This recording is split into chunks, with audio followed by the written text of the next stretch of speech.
సర్వాధికారి అయిన ప్రభువైన యేసుక్రీస్తు నామానికి మహిమ కలుగును గాక.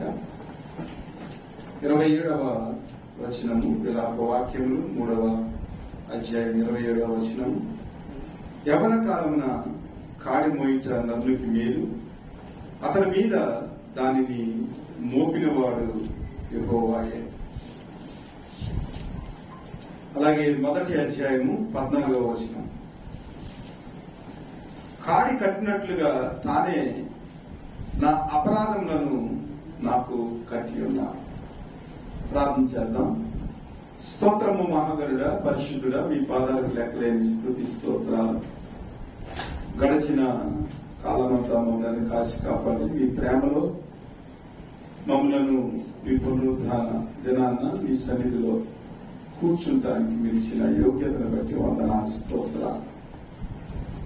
మీ కుమారుడైన యేసుక్రీస్తు ద్వారా మమ్మలను నీలో సమాధానపరచడానికి మీరు చేసిన ఆ గొప్ప కార్యాన్ని బట్టి వందనాలు స్తోత్రాలు చెల్లించుకుంటూ వాక్యాన్ని ధ్యానం చేయించుండగా నీ కృపా సన్నిధిని మా మధ్య ఉంచి సహాయం చేసి మమ్మల్ని నడిపించమని మేలు చేయమని వాక్యమై ఉన్న ప్రభువైన యేసుక్రీస్తు నామమున ఈ మనవులు అడిగి వేడుకుంటున్నాం పరమ తండ్రి. అవును. దేవుని నామానికి వందనాలు.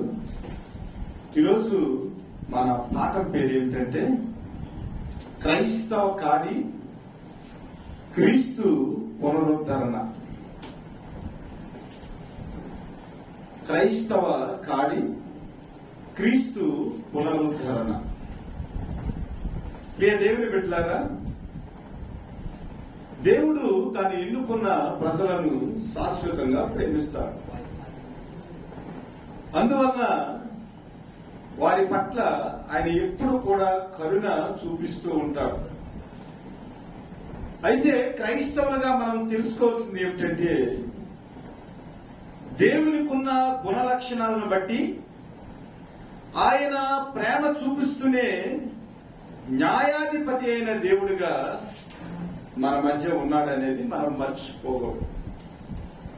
మనం ఎన్నుకున్న ప్రజలమైనప్పటికీ కూడా దేవుని మీద తిరుగుబాటు చేసినప్పుడు, దేవునికి అవిధేయత మనం చూపించినప్పుడు దేవుడు తన ఎన్నుకున్న ప్రజలను శిక్షించి క్రమపరిచి తన కాడిని మోయిట ద్వారా మన పాపముల నిమిత్తము మనలను ఆయన కాడి కింద ఉంచి శ్రమపరిచి మనలో ఒక క్రమశిక్షణ తీసుకుని వచ్చి మరలా మన జీవితాలను ఆయన పునరుద్ధరింపజేస్తారు.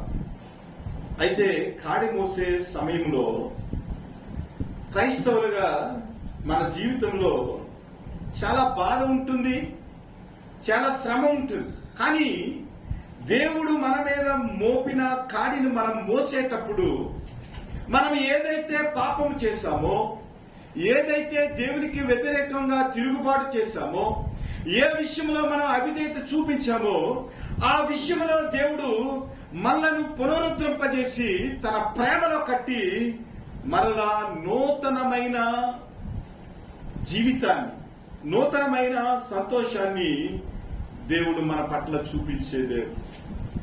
మనం ఎలాంటి పాపం చేసినప్పటికీ కూడా ఆయన చేత ఎన్నుకోబడిన ప్రజలుగా మన జీవితాల్లో ఆయన యొక్క నిబంధనను, ఆయన యొక్క మరి ఏదైతే ఒడంబడిక ఉందో దాన్ని జ్ఞాపకం చేసుకుని తన యొక్క ప్రేమను, విశ్వాసతను దేవుడు మన జీవితానికి కనపరుస్తూ ఉంటాడు.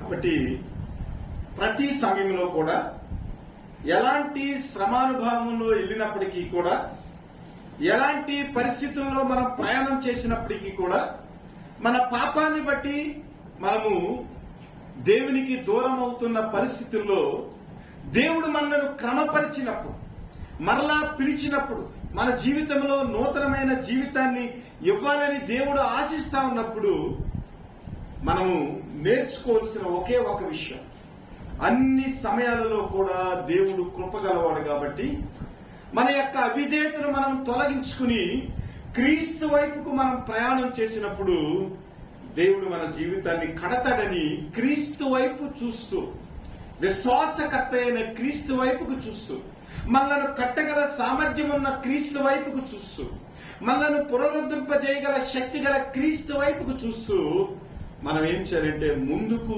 సాగిపోవాలి. ఈ విలాప వాక్యాల గురించి మనం ఆలోచన చేసినట్లయితే, విలాప వాక్యాలు ఇర్మియా చేత రాయబడిన గ్రంథంగా పండితులు చెప్తా ఉన్నారు.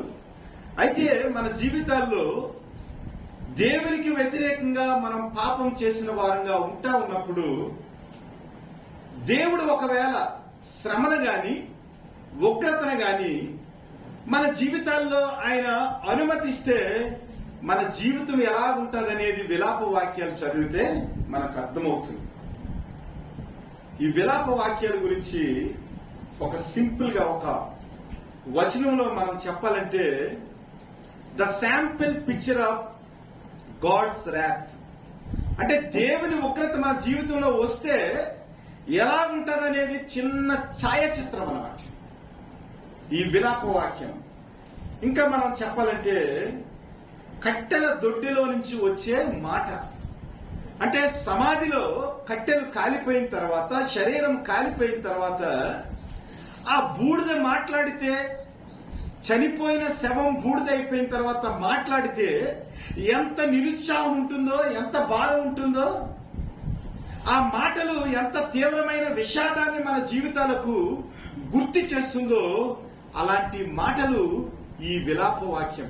అనగా క్రైస్తవ బిడ్డలుగా ఉంటున్న మనము దేవునికి అవిధేయతగా మనం జీవించినప్పుడు, దేవుని మీద మనం తిరుగుబాటు చేసినప్పుడు, మన జీవితంలో వచ్చే నాశనం ఏదైతే ఉందో, మన జీవితంలో వచ్చే శ్రమానుభవం ఏదైతే ఉందో, ఆ శ్రమానుభవం నుంచి దేవుని యొక్క కృపకు దూరం అయిపోయిన తర్వాత మన జీవితంలో దుర్భరమైన పరిస్థితి మనం అనుభవించేటప్పుడు వచ్చే మాటలే ఈ విలాప వాక్యం.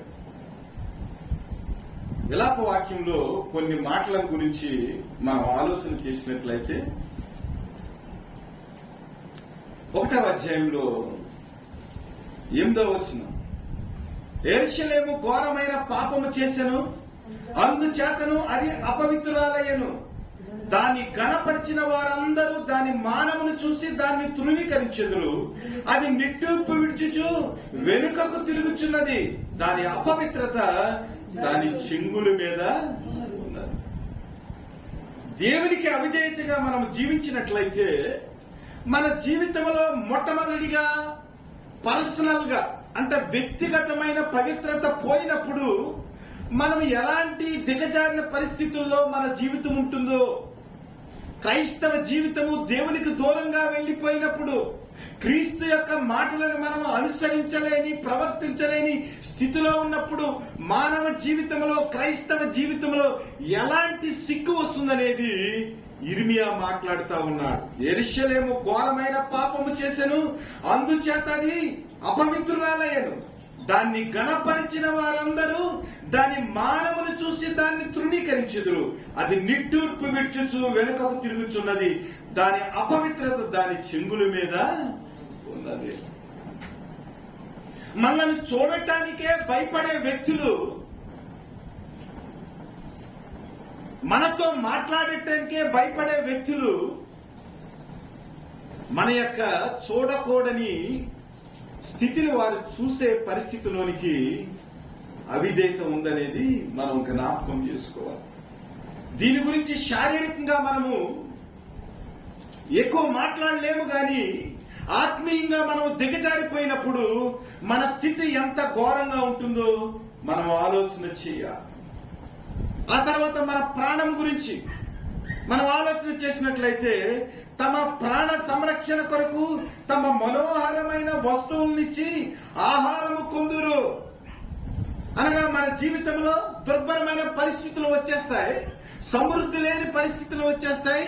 అలాంటి సమృద్ధి లేని పరిస్థితుల్లో, లేని పరిస్థితుల్లో మనకు కలిగిన మనోహరమైన వస్తువులను మనం ఏం చేస్తామంట, ఆహారం కొరకు అమ్మివేయవలసిన పరిస్థితి. మొట్టమొదటిగా మన జీవితంలో వ్యక్తిగతమైన పవిత్రత పోతుంది, ఆ తర్వాత మన జీవితంలో సమృద్ధి లేని పరిస్థితులు వచ్చేస్తా ఉంటాయి. దేవునికి అవిధేయతగా మనం జీవించినప్పుడు మన జీవితంలో వచ్చే నష్టాల గురించి మనము ఆలోచన చేయాలి. 2వ అధ్యాయము 3వ వచనంలో లాస్ట్ మాట, పాపావేశుడై ఇశ్రాయేలుకున్న ప్రతి శృంగమును ఆయన వెనుకబట్టి ఉన్నాడు. శత్రువులు ఉండగా తన కుడి చెయ్యి ఆయన వెనకకు తీసి ఉన్నాడు. నఖముఖాల దహించి అగ్ని జ్వాలలు కాల్చినట్లు ఆయన యాకోబును కాల్చివేసెను. ఆలోచన చేయాలి. దేవుడు మనకు సంరక్షణగా ఉన్నాడు, మనకు కోటగా ఉన్నాడు, మన యందు ఆయన దృష్టించి ఉన్నాడు. కాబట్టి మన జీవితంలో అనేక రకాలుగా దేవుని యొక్క ప్రేమను మనం చూడగలుగుతా ఉన్నాం. ఒకవేళ దేవునికి అవిధేయతగా మనం ఉన్నట్లయితే, దేవుని యొక్క ప్రేమ నుంచి మనం తొలగిపోయినట్లయితే, మన జీవితంలో నఖముఖాల దహించు అగ్ని జ్వాలలు కాల్చినట్లు ఆయన యాకోబును కాల్చివేసి ఉన్నాడు. ఇంకా 4వ వచనంలో చూసినట్లయితే, అగ్గి కురినట్లుగా ఆయన తన ఉగ్రతను సియోను కుమార్తె గుడారముల మీద కుమ్మరించి ఉన్నాడు. ప్రభువు శత్రువు ఆయను. మనల్ని ప్రేమించే దేవుడు, మనల్ని వాదార్చే దేవుడు, తన ప్రాణాన్ని మన కొరకు సిలువలో పెట్టిన దేవుడు. అలాంటి దేవుడు గనక మన అవిధేయతను బట్టి, మన జీవితంలో మనం చేసిన పాపాన్ని బట్టి ఆయన న్యాయస్థుడిగా గనక మన జీవితాలకు కనపరుచుకుంటే, మనము చేసిన ప్రతి పాపమును బట్టి, అవిధేయతను బట్టి మన జీవితాల్లో ఇంత నష్టాన్ని మనము చవి చూడవలసి వస్తుంది. ఎందుకంటే దేవుడు ప్రేమించే దేవుడే కాదు. 18వ వచనంలో మనం చూసినట్లయితే, యెహోవా న్యాయస్థుడు కూడా, ఆయన న్యాయం తీర్చే దేవుడు. మన జీవితాల్లో నిజమైన నీతిని మనం పాటించేదానికి, దేవుని యొక్క నీతిలో యథార్థతలో మనం జీవించేదానికి ఆయన ఏం చేశారంటే, కాడికి కట్టినట్లుగా తానే నా అపరాధములను నాకు కట్టి ఉన్నాడు. దేవుని బిడ్డలారా, దేవుడు న్యాయస్థుడు. అలాగే మనం పాపం చేసినప్పుడు ఆయన మనకు శత్రువు అని కూడా మనం జ్ఞాపకం చేసుకోవాలి. ఎందుకంటే ఆయన నీతిలో, ఆయన యొక్క న్యాయంలో మనము మరలా పునరుద్ధరణ చెందేదానికి, ఆయన కృపను మనం అనుభవించేదానికి ఆయన ఏం చేస్తారంటే, తన యొక్క న్యాయ చట్టాన్ని వ్యక్తుల మీద ఆయన కురిపించే దేవుడిగా ఉన్నాడనేది మనం జ్ఞాపకం చేసుకోవాలి. ఇంకా మనం చూసినట్లయితే అనేక విషయాలు దేవుడు మాట్లాడుతూ ఉన్నాడు. ఇశ్రాయేలు యొక్క కన్యకలట చాలా సుందరంగా ఉన్నారట. కానీ వారి యొక్క పరిస్థితిని మనం చూసినట్లయితే, వారు ఎండలో మాడిపోయిన శృంగారము లేని స్త్రీలలాగా ఇశ్రాయేలు కుమారులు కుమార్తెలు ఉన్నారట. కాబట్టి దేవుని యొక్క నీతి, దేవుని యొక్క రాజ్యాన్ని గనక మనం ఎదగపోయినట్లయితే, దేవుని యొక్క వాక్యానికి మనము అవిధేయత చూపించినట్లయితే, దేవుని యొక్క ఉగ్రతను మనము చూడాలని జ్ఞాపకం చేసుకుని ఎప్పుడు కూడా దేవుని యొక్క వాక్య ప్రకారము జీవించేదానికి మనము నేర్చుకోవటానికి సాహసం చేయాలని మీ అందరికీ కూడా నేను మనవి చేస్తా ఉన్నా. మరి ఇశ్రాయేలీలు ఏం పాపం చేశారయ్యా?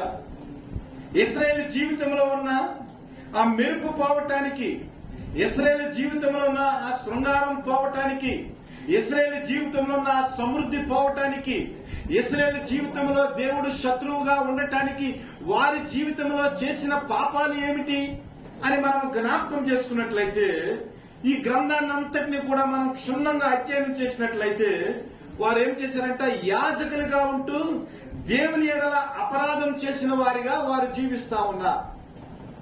దేవుని ప్రవక్తలుగా ఉంటూ దేవునికి ఎలా వారు పాపం చేసిన వ్యక్తులుగా కనబడతా ఉన్నారు.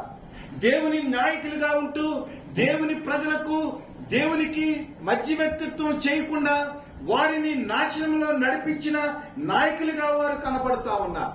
నిర్దోషమైన వ్యక్తుల యొక్క నీతిని ప్రకటించిన ప్రవక్తల యొక్క జీవితాన్ని గురించి వారు ఆలోచన చేసి, ఇదిగో మనకు వ్యతిరేకంగా వీరు ప్రవర్తన చేస్తా ఉన్నారు కాబట్టి దేవుని చెప్పని మాటలను వీరు చెబుతా ఉన్నారు. కానీ మనకు మన యొక్క జీవితాలకు మంచిగా వారు చెప్పడం లేదని ప్రవక్తలు నిజమైన దేవుని యొక్క మాటను ప్రకటించినప్పటికీ కూడా దేవుని యొక్క మాట అక్కడున్న నాయకులకు విరోధంగా ఉంది కాబట్టి ఈ యొక్క ప్రవక్త దేవుని మాటలా చెప్పటం లేదు గాని మనకు విరోధంగా చెప్తున్నారు అని ఆ ప్రవక్తలను ఏం చేశారంటే చెరచాలలో బంధించిన నాయకులు ఉన్నారంట ఇశ్రాయేలు దేశంలో. దేవుని బిడ్డలారా, మన జీవితాల్లో కూడా దేవుడు మన ప్రవర్తనను మార్చుకోమని దేవుని యొక్క వాక్యం చేత మనల్ని హెచ్చరిస్తా ఉంటే మనము కూడా ఏం చేస్తున్నామంటే దేవుని వాక్యం చెప్పిన వ్యక్తులను అపార్థం చేసుకునే పరిస్థితి. దేవుని న్యాయం ఏదైతే ఉందో, దేవుని నీతి ఏదైతే ఉందో ఆ నీతిని ప్రకటించిన వ్యక్తుల యొక్క రక్తాన్ని చిందించిన వారట ఇశ్రాయేలు. ఎంత ఘోరమైన పరిస్థితుల్లో వారి జీవితాలు ఉన్నవో ఆలోచన చేయాలి. దానికి మించి దేవుని యొక్క వాక్యానికి దూరంగా వెళ్ళిపోయి అన్యరాజులతో సంబంధాలు పెట్టుకునటం, అన్యరాజుల కుమార్తెలను కుమారులను వివాహం చేసుకుంటాం, అన్యరాజులతో కలిసి అన్య పూజలు చేయటం, ఐగుప్తు నుంచి విడిపించిన దేవుణ్ణి మర్చిపోయి దేవుణ్ణి ఆరాధించడం మర్చిపోయి దేవుని యొక్క ధర్మశాస్త్రాన్ని మర్చిపోయి అన్యులతో సహవాసం చేసి సంబంధాలు పెట్టుకుని అన్య రాజులను ఆశ్రయించి తమ జీవితంలో విపత్తుని తెచ్చుకుంటాం. ఇవన్నీ కూడా ఇశ్రాయేల్ జీవితంలో ఉన్న పాపపు చర్య. మన జీవితంలో కూడా ఒక్కొక్కసారి ఏం చేస్తా ఉంటామంటే దేవుణ్ణి ఆశ్రయించటం మానేసి ఈ లోకపరమైన వ్యక్తులను మనం ఆశ్రయించి దేవుని యొక్క సహవాసాన్ని, దేవుని యొక్క సహాయతను మనం మర్చిపోయి దుర్భరమైన పరిస్థితుల్లోనికి వెళ్లిపోయే పరిస్థితులు మనకు మనమే కల్పించుకుని జీవిస్తా ఉంటాం. ఎందుకంటే దేవుని వాక్యం మన జీవితాలకు ఏమి నేర్పిస్తుందంటే మన జీవితంలో ఏదైనా విపత్తు వచ్చినప్పుడు, మన జీవితానికి ఏదైనా సహాయం కావాలని మనం అనుకున్నప్పుడు దేవుని సెలవు లేనిదే మాట ఇచ్చి నెరవేర్చేవాడు ఈ లోకంలో ఎవ్వడు కూడా లేడు. దేవుని యొక్క మాట లేకుండా మన జీవితంలో స్వస్థత రాదు. దేవుని యొక్క మాట రాకుండా మన జీవితానికి సహాయం రాదు. దేవుని యొక్క స్వస్థత రాకుండా మన జీవితాల్లో కార్యాలు జరగవు. కానీ ఈ లోకంలో ఉన్న వ్యక్తులు మాట ఇచ్చి నెరవేర్చాలంటే దానికి కూడా దేవుని యొక్క సహాయము మన జీవితానికి కావాలి. కాబట్టి మన జీవితంలో మనుషులను ఆశ్రయించకుండా, మనుషులతో వ్యర్థమైన సంబంధాలు పెట్టుకోకుండా క్రీస్తు యొక్క సహవాసములో, క్రీస్తు యొక్క ప్రేమలో క్రీస్తుతో మనం గడిపినప్పుడు మన జీవితాలకు కావలసిన ప్రతి విధమైన సహాయత దేవుని నుంచి దొరుకుతుందని మనం జ్ఞాపకం చేసుకోవాలి. ఇశ్రాయేలు జీవితంలో ఎన్ని రకాల తప్పులు చేశారో మనం వర్ణించలేం. నూతన నిబంధనలో మనం జ్ఞాపకం చేసుకున్నట్లయితే నూతన నిబంధన ఇశ్రాయేలీ లేదా నూతన నిబంధనలో ఉన్న యూదుల యొక్క పరిస్థితిని కనుక మనం ఆలోచన చేసినట్లయితే ప్రభువైన యేసుక్రీస్తుని సిలువకు వేసి చంపేశారు. ఆ తర్వాత ప్రభువైన యేసుక్రీస్తు వారు పునరుద్ధానుడై అక్కడ ఉన్న ప్రజలకు కనిపించి అనేక అద్భుతాలు చేసి ఆయన ఆరోహణై మరలా సింహాసనం మీదకి వెళ్ళాడు. ఆ తర్వాత దేవుని యొక్క శిష్యులు పరిశుద్ధాత్మను పొందుకుని దేవుని మాటలను వారు ఈ లోకంలో ప్రకటించడం మొదలు పెట్టారు. అపోస్తుల కార్యము 6, 7, 8 అధ్యాయాలు మనం చూసినట్లయితే అక్కడ యూదులకు యేసుక్రీస్తుని గురించి బోధించినప్పుడు యేసుక్రీస్తు ఎక్కడి నుంచి వచ్చాడు, ఆయన యొక్క వంశావళి ఏమిటి, ఆయన మోషేని ఎందుకు ఎన్నుకున్నాడు, అనేక ప్రవక్తలను ఎన్నుకున్నాడు, ఎందుకు దేవుని యొక్క ప్రేమ వారి జీవితాల్లో కనపరచబడిందని స్టెఫను దేవుని యొక్క ప్రేమను గురించి అక్కడ ఉన్న యూదులకు బోధించినప్పుడు ఏం చేశారంటే స్టెఫనును రాళ్లతో కొట్టి వారి చంపేశారు. వారి జీవితాల్లో వచ్చిన కష్టం అంతా ఇంత కాదు. అలనాడు దేవుని యొక్క ప్రవక్తలను చంపేసినందుకు దేవుని చేత సొలొమోను చేత కట్టబడిన దేవాలయం ఏదైతే ఉందో ఆ దేవాలయము నెబుకద్నెజరు టైంలో మొత్తం దేవాలయం అంతా కూడా చిదిలమైపోయింది. వారు దేవాలయం ఉంది కదా, దేవాలయం ద్వారా దేవుని యొక్క ప్రేమను మనం పొందుకోవచ్చు, దేవునికి ఆరాధన చేయటం ద్వారా దేవుని యొక్క కృపను మనం అనుభవించవచ్చని అనుకున్నారు, కానీ వారు రాళ్లను చూసి ఆ రాళ్ల మందిరాన్ని ఆరాధించారు, కానీ దేవుని హృదయంలో పెట్టుకుని దేవుని యొక్క ధర్మశాస్త్రాన్ని వారు ఏమాత్రం కూడా అంగీకరించలేని పరిస్థితుల్లో దేవాలయము ఒక రాయి కూడా లేకుండా కూల్చబడింది. ఆ తర్వాత యూదులు చేసిన నూతన నిబంధనలో యూదులు చేసిన పాపాన్ని బట్టి ఏమైందంటే యెరూషలేము దేవాలయాన్ని మరలా హేరోదు రాజు అనేక సంవత్సరాలు కష్టపడి దాన్ని చాలా చక్కగా ఆయన శృంగారించిన దేవాలయము క్రీస్తు శకము 70వ శకంలో టైటస్ అనే రాజు అసలు ఏమాత్రం కూడా దేవాలయం యొక్క ఆనవాళ్లు లేకుండా ఇశ్రాయేలు జీవితంలో అసలు దేవుని యొక్క ఆరాధనే లేకుండా టైటస్ కూల్చివేశారు. దేవుని బిడ్డలారా, దేవునికి వ్యతిరేకమైన పనులు మనం చేసినప్పుడు, దేవుని మీద మనం తిరుగుబాటు చేసినాం, దేవుని యొక్క ధర్మశాస్త్రం అనగా దేవుని యొక్క వాక్యాన్ని మనం మర్చిపోయినప్పుడు మన జీవితంలో కూడా, దేవుని మందిరముగా ఉంటున్న మన జీవితంలో కూడా ఏమవుతుందంటే, ఎలాగైతే నెబుకద్నెజరు సొలొమోను కట్టిన దేవాలయాన్ని కూల్చివేశాడో, అలాగే టైటస్ హేరోదు కట్టిన దేవాలయాన్ని ఎలాగైతే కూల్చివేశాడో, దేవునికి అవిధేయత అయిన జీవితాన్ని మనం జీవించినప్పుడు మన దేవాలయం కూడా కూల్చబడతాదని మనం జ్ఞాపకం చేసుకోవాలి. అందుకని దేవుని యొక్క ప్రేమను అనుభవించడానికి మనం పిలువబడ్డాము, కానీ దేవుని యొక్క ఉగ్రతను అనుభవించడానికి మనము పిలువబడలేదు. కాబట్టి దేవునికి వ్యతిరేకమైన సంబంధాలు, దేవునికి ఇష్టం లేని పనులు, దేవుని యొక్క ఆరాధనకు ఆటంకమైన పనులు, దేవుని మీద ఆధారపడకుండా ఈ లోకపరమైన వ్యక్తుల మీద ఆధారపడటం, ఇవన్నీ విషయాలు కూడా ఇశ్రాయేలు జీవితంలో అనేక రకాల ఇబ్బందులు తీసుకుని వచ్చింది. కాబట్టి క్రైస్తవులమైన మనము ఇశ్రాయేలీయుల యొక్క పాపాలను చూసి, ఇశ్రాయేలు యొక్క జీవితాన్ని చూసి మన జీవితంలో మన దేవాలయము కూలిపోకుండా, అనగా మనము దేవుని దేవాలయముగా, దేవుని శరీరముగా ఈ లోకములో మనం జీవిస్తా ఉన్నాం. కాబట్టి ఈ దేవాలయంలో దేవుని యొక్క వాక్యం చేత మన జీవితాన్ని నింపుకుని ఆయనకు విలువైన పాత్రలుగా, ఘనమైన పాత్రలుగా, దేవుని కృపలో వర్ధిల్లే వారిగా మనం ఏం చేయాలంటే, మన జీవితాల్లో ఉన్న అవిధేయతను తొలగించుకోవటానికి దేవుడు ఏదైతే కాడిని మోపాడో ఆ కాడి కింద మనం విధేయత కలిగి జీవించి ఆయన యొక్క క్రమశిక్షణలో మరలా మన జీవితాన్ని నూతనమైన జీవితముగా కట్టుకోవాలి. మన జీవితంలో శ్రమలు వచ్చినప్పుడు, మన జీవితంలో బాధలు వచ్చినప్పుడు మనం ఏం చేయాలంట, దాని గురించి విచారణ చేయాలట. అయ్యా, ఎందుకు నా జీవితంలో ఈ భారం వచ్చింది, ఎందుకు నా జీవితంలో ఇలాంటి పరిస్థితి వచ్చింది అని ఏం చేయాలంట, మనము దేవుని వైపు తిరిగి ఆయన దగ్గర మనం విచారణ చేసి మనల్ని కట్టగల సమర్థుడు, మరలా మన జీవితాన్ని పునరుద్ధరింపజేయగల దేవుడు క్రీస్తు ఒకడే అని ఆయన వైపు తిరిగి మనం ఏం చేయాలంట, మనం వేడుకోవాలి. 3వ అధ్యాయము 38వ వచనంలో కొన్ని మాటలు ఉన్నాయి.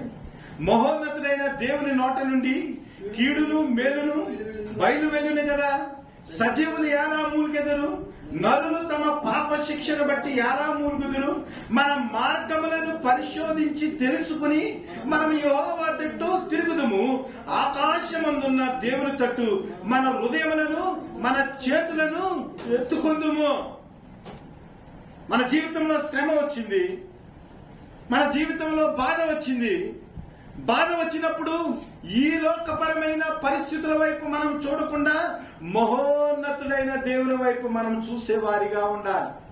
ఎందుకంటే దేవుడు లక్షణాన్ని గురించి మనం ఆలోచన చేసినప్పుడు ఆయన ప్రేమమయుడే కాకుండా ఆయన న్యాయస్థుడిగా ఉన్నాడు. మన జీవితంలో చేసిన ప్రతి విధమైన పాపానికి ఆయన న్యాయం తీర్చే దేవుడిగా ఉన్నాడు. కాబట్టి న్యాయమైన దేవుడు అన్యాయముగా మనం జీవిస్తా ఉన్నప్పుడు, దేవుని యొక్క మాటను త్రోసివేసినప్పుడు, ఈ లోకపరమైన వ్యక్తులతో మనం సహవాసం చేసినప్పుడు, దేవుని యొక్క మాటకు విరోధముగా మన జీవితాన్ని మనం నడిపించుకున్నప్పుడు ఆయన ఏమవుతాడంట, మనకు శత్రువుగా ఉంటాడట, మనలో ఉన్న సమృద్ధిని తీసివేస్తాడట, మనలో ఉన్న ఆరోగ్యాన్ని క్షీణింపజేస్తాడట. అంతేకాదు, అన్నిటికీ మించి మన జీవితంలో అవమానాన్ని తెచ్చే దేవుడిగా ఉన్నాడు. కాబట్టి సజీవులుగా ఉన్న మనము మహోన్నతుడైన దేవుడు న్యాయాధిపతి అని తెలుసుకుని ఆయన కీడును కూడా మన జీవితంలో ప్రవేశపెట్టి మనలను ఆయన యొక్క క్రమశిక్షణలో నడిపిస్తాడని మనము గుర్తెరిగి ఏం చేయాలంట, నరులు తమ పాప శిక్షణ బట్టి ఎలా మూలుగుదురు, మన మార్గములను పరిశోధించి తెలుసుకుని మనం యెహోవా తట్టు తిరుగుదాము, ఆకాశమందున్న దేవుని తట్టు మన హృదయములను మన చేతులను ఎత్తుకుందుము. కాబట్టి ఇర్మియా మాట్లాడుతా ఉన్నాడు యూదులతో, ఇదిగో యూదులారా, ఇదిగో ఇశ్రాయేలీయులారా, మీరు దేవునికి వ్యతిరేకంగా చేశారు. ఆ సిద్కియా కాలంలో మీరు దేవుని యొక్క ప్రవక్తలను మీరు దేవునికి ఇష్టమైన మాటలు మాట్లాడుతూ మీ హృదయములను తిప్పుకోండి అని దేవునికి వ్యతిరేకంగా మీరు జీవిస్తున్నారని, ధర్మశాస్త్రానికి మీరు లోబడకుండా దేవుణ్ణి పక్కన పెడుతున్నారని ఆయన ప్రవచించినప్పుడు ప్రవక్తలను జకరియా కుమారుని మీరు బలిపీఠం మీద మీరు చంపేశారు. కాబట్టి మీరు చేసిన అపరాధములను బట్టి దేవుడు మీ అపరాధములు మీ మీద మోపాడు. కాబట్టి మీరు భరించి మీ జీవితాన్ని మీరు చక్కబెట్టుకోవాలి. మన మార్గములను మనం తెలుసుకుని పరిశోధించి మన జీవితంలో ఎందుకు శ్రమ వచ్చింది, మన జీవితంలో ఎందుకు లేమి వచ్చింది, మన జీవితంలో ఎందుకు సమృద్ధి పోయింది, మన జీవితంలో ఎందుకు అవమానం వచ్చిందని మనం ఏం చేయాలంటే మన మార్గములను పరిశోధించి మనం యెహోవా తట్టు తిరగవలేము. ఆకాశమందున్న దేవుని తట్టు మన హృదయములను మన చేతులను ఎత్తవాలి. కాబట్టి దేవుని బిడ్డలారా, మన జీవితంలో ఇలాంటి పరిస్థితులు వచ్చినప్పుడు మనలను మనము దేవుని వైపు తిప్పుకొని మన యొక్క పరిస్థితిని మార్చుకునేదానికి, అసలు ఇశ్రాయేలీయుల యొక్క పాపం గురించి ఆలోచన చేసినప్పుడు అనేక విషయాలు, చాలా బాధ కలిగించే విషయాలు దేవుడు మాట్లాడుతూ 4:6 చూస్తే, నా జనులు కుమారి చేసిన దోషము సొదొమ పాపము కంటే అధికం. ఎందుకు ఈ ఉదాహరణ దేవుడిచ్చాడు? సొదొమ గుమర్రాల యొక్క పాపాన్ని గనక మనం పరిశీలన చేసినట్లయితే చాలా దేవునికి వ్యతిరేకమైన పాపాలు చేశారు. ఎలాంటి పాపాలు చేశారంటే వారి పాపాల యొక్క జాబితా అంతా పరలోకానికి వెళ్లిపోయిందంటే ఎవరు కూడా విజ్ఞాపన చేయకుండానే సొదొమ గుమర్రాల యొక్క పాపము దేవుని దృష్టికి బహు ఘోరంగా ఉందట. సొదొమ గుమర్రాల పాపం గురించి ఆలోచన చేసినట్లయితే చాలా దుర్మార్గులుగా వారు దేవుని దృష్టికి నడుచుకున్నారు. ఎలాంటి దుర్మార్గతో మనం చెప్పలేము, చాలా ఘోరమైన దుర్మార్గం. కానీ దేవుని చేత ఎన్నుకోబడిన వ్యక్తులుగా, దేవుని కృపలో నడిపింపబడిన వ్యక్తులుగా, దేవుని యొక్క ప్రేమను అనునిత్యము అనుభవిస్తున్న వ్యక్తులుగా యూదుల యొక్క లేదా ఇశ్రాయేల్ యొక్క పాపం ఎలా ఉందట, నా జనుల కుమారి చేసిన దోషము సొదొమ పాపము కంటే అధికం. అంటే ఇశ్రాయేలీలు దేవునికి వ్యతిరేకంగా ఎలాంటి పాపాన్ని చేశారో మనం ఆలోచన చేయాలి.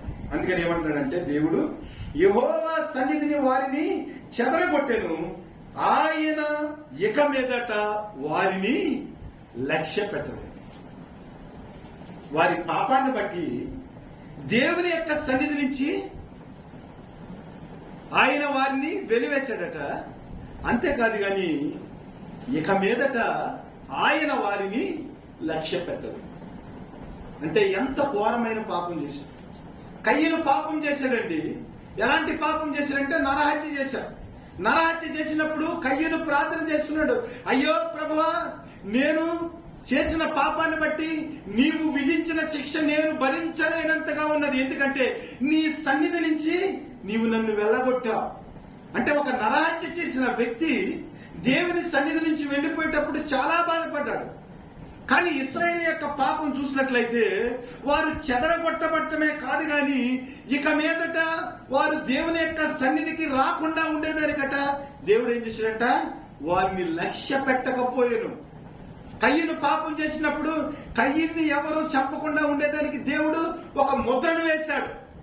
ఆ వ్యక్తిని ఎవరు ముట్టుకోగలదని ఒక భద్రత ఇచ్చాడు కయ్యని. కానీ ఇశ్రాయేలు జీవితంలో చూసినట్లయితే వారి జీవితానికి భద్రత కూడా లేకుండా ఏమాత్రము లక్ష్య పెట్టకుండా దేవుని సన్నిధి నుంచి ఇశ్రాయేలుని తోలివేసినట్లుగా మనకు కనబడుతుంది.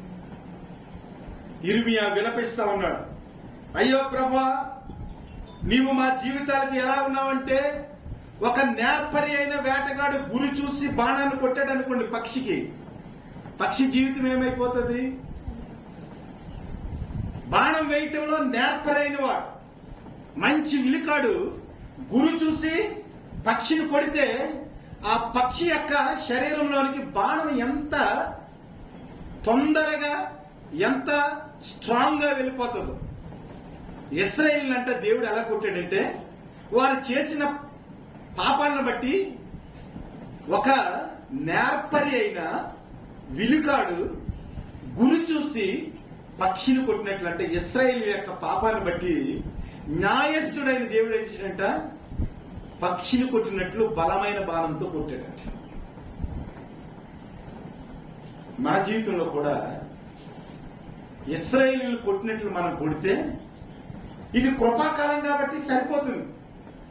గురి చూసి దేవుడు న్యాయస్థుడైన దేవుడు గురి చూసి మన జీవితాన్ని కొట్టాడు అనుకోండి, మనం చేసిన పాపాలను బట్టి అపరాధాలను బట్టి ఇశ్రాయేలీయులు అయితే తిరిగి దేవుని దగ్గరికి వచ్చారు, దేవుణ్ణి వేడుకున్నారు. వాళ్ళకి తెలుసు ఎంత పాపం చేసినప్పటికీ మనం ఏర్పరచబడిన జనులము కాబట్టి, దేవుడు కృపామయుడు కాబట్టి, తన వద్దకు వచ్చిన వారు ఏమాత్రం కూడా త్రోసివేయడని వారికి నమ్మకం ఉంది కాబట్టి గురి చూసి దేవుడు కొట్టినప్పటికీ కూడా, కట్టిన సమాధిలో బూడిదైపోయినప్పటికీ కూడా ఆ బూడిద లాంటి ప్రజలు విధేయత కలిగి మరలా దేవుని దగ్గరికి వచ్చినప్పుడు దేవుని యొక్క వాత్సల్యాన్ని వారు చూడగొన్నారు.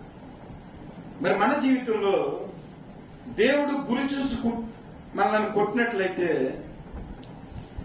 మన జీవితం ఏమవుతుందనేది ఇశ్రాయేలీయుల యొక్క జీవితం ద్వారా, దేవుని ప్రజల జీవితం ద్వారా మనం నేర్చుకోవాలి.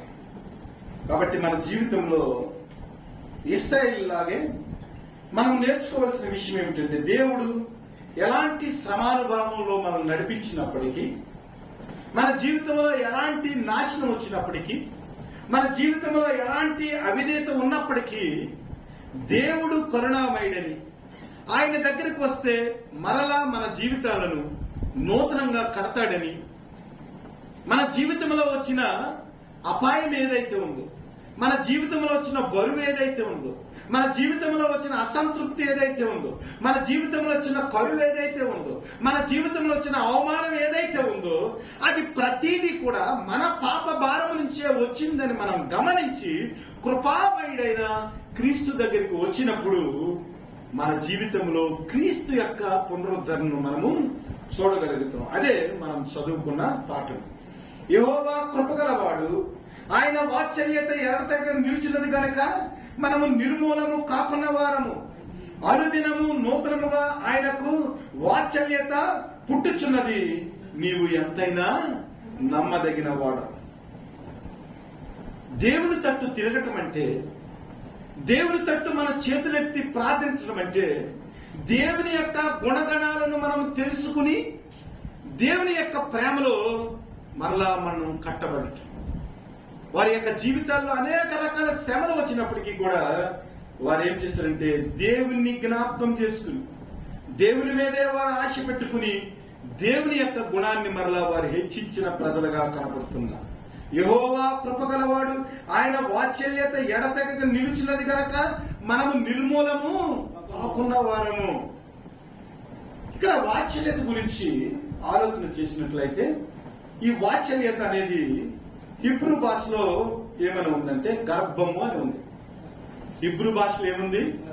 గర్భము. అంటే ఈ వాత్సల్యత అనేది ఏమిటంటే, ఒక తల్లి తన గర్భములో మోసిన బిడ్డ ఎడల ఎంత ప్రేమ అయితే చూపిస్తుందో, అనగా తన బిడ్డ కొరకు తన ప్రాణాన్నిచ్చి ఆ బిడ్డకు జన్మనిస్తుంది, తన బిడ్డ కొరకు అవమానాన్ని భరించి ఈ లోకంలో ఆ బిడ్డకు దేవుని యొక్క ప్రేమను చూపించేదానికి కష్టపడుతుంది. కాబట్టి దేవుని యొక్క ప్రేమ లాంటిదంటే గర్భములో తల్లి మోసి ఈ లోకములో ప్రసవించిన తర్వాత ఆ బిడ్డ కొరకు ఎలాంటి ప్రేమను చూపిస్తుందో అలాంటి ప్రేమను ఇశ్రాయేలీయులు, ఎందుకంటే ఇశ్రాయేలును ఏర్పరచుకున్నాడు, ఇశ్రాయేలును ఆయన కన్న దేవుడిగా ఉన్నాడు. కాబట్టి వారి మీద తల్లి ప్రేమ ఆయన చూపిస్తా ఉన్నాడు. అంటే గర్భములో నుంచి పుట్టిన బిడ్డ పైన ఎలాంటి ప్రేమ తల్లి చూపిస్తుందో అలాంటి ప్రేమను మనం ఏమని చెప్పాలంటే తెలుగులో వాత్సల్యత అని చెప్పాలి. కాబట్టి యెహోవా కృపగలవాడు, ఆయన వాత్సల్యత ఎడతెగక నిలిచినది గనక మనము నిర్మూలము కాకున్న వారము అనుదినము నూతనముగా ఆయనకు వాత్సల్యత పుట్టుచున్నది. నీవు ఎంతైనా నమ్మదగిన దేవుడు. ఎజ్రాకు రాసిన గ్రంథము 9వ అధ్యాయం 13 నుంచి 15 వచనం చూడండి. ఎజ్రా రాసిన గ్రంథము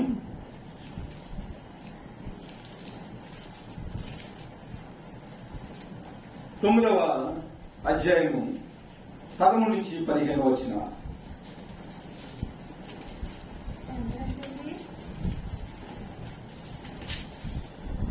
9వ అధ్యాయము 13, 14, 15 వచనం. అయితే మా దుష్క్రియలను బట్టి మా గొప్ప అపరాధములను బట్టి ఈ శ్రమలన్నీ మా మీదకు వచ్చిన తర్వాత మా దేవుడైన నీవు మా దోషములకు రావాల్సిన శిక్షలో కొంచెమే మా మీద ఉంచి మాకు ఈ విధముగా విడుదల కలిగజేయగా మేము నీ ఆజ్ఞలను మీరి ఈ అసహ్య కార్యములను జరిగించిన జనులతో సంబంధము చేసుకునేడల మేము నాశనమగు వరకు శాశ్వతమైనను లేకున్నట్లు తప్పించుకున్నటకు సాధనమేమైనను లేకున్నట్లు నీవు పాపపడదువు కదా.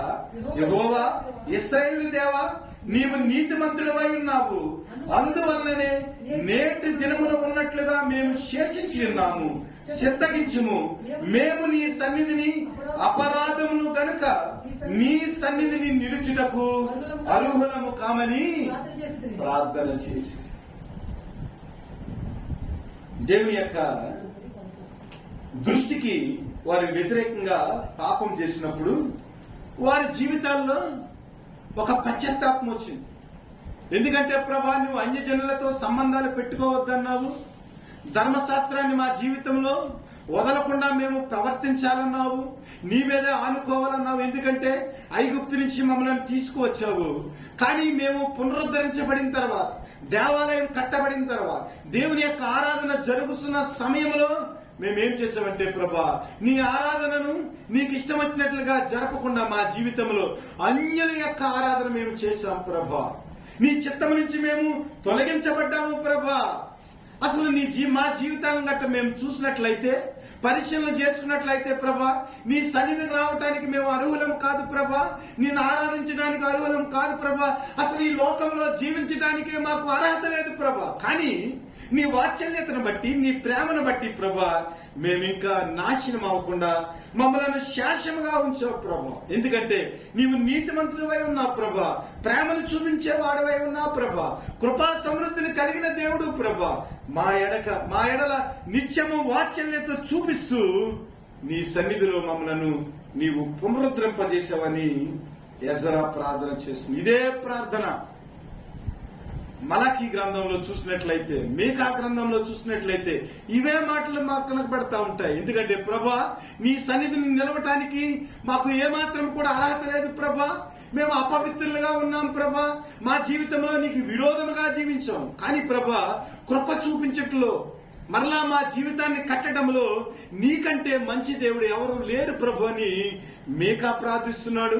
అనేక గ్రంథాలలో దేవుని యొక్క కృపను, దేవుని యొక్క వాత్సల్యతను, అక్కడ ఉన్న ప్రవర్తన జ్ఞాపకం చేసుకున్నట్లుగా మనం చూస్తా ఉన్నాం. కాబట్టి మన జీవితంలో దేవుని యొక్క ప్రేమను మనం అనుభవించలేని పరిస్థితుల్లో దేవుడు కృపా సమృద్ధి గలవాడు గనక, దేవుని యొక్క వాత్సల్యత మన జీవితంలో నిలిచి ఉంది గనక, నూతనంగా మన జీవితంలో ఆయన యొక్క ప్రేమను అనుభవించటానికి ఒకవేళ మన జీవితంలో మనం నమ్మకం లేని ప్రజలుగా మనం జీవిస్తున్నప్పటికీ కూడా దేవుడు నమ్మదగినగా దేవుడిగా మన జీవితాలకు ఉన్నాడని మనం గుర్తెరిగించాలంటే ఆయన వాత్సల్యత కొరకు ఆయన కృప కొరకు మనం ఏం చేయాలి? ప్రతి నిత్యము కూడా ప్రార్థన చేసేవారిగా ఆయన వైపు మనం తిరిగేవారిగా ఉండాలనేది మనం నేర్చుకోవాలి.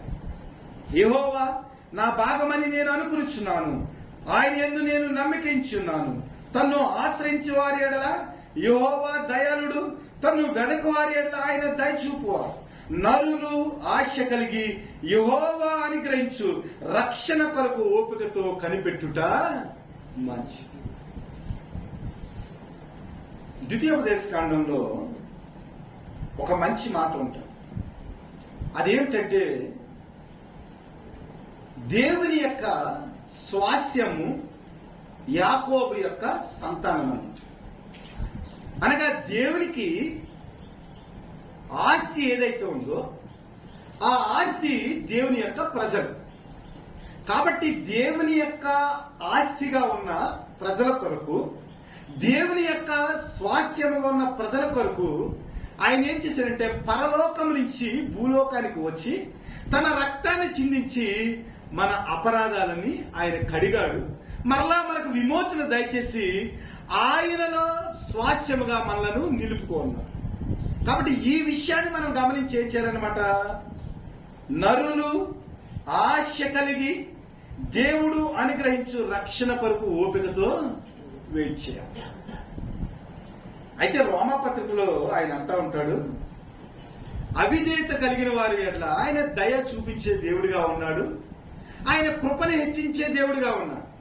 ఆయన కృప హెచ్చిస్తున్నాడని, ఆయన దయ చూపిస్తున్నాడని అనునిత్యము మనం పాపం చేస్తామా అన్నాడు.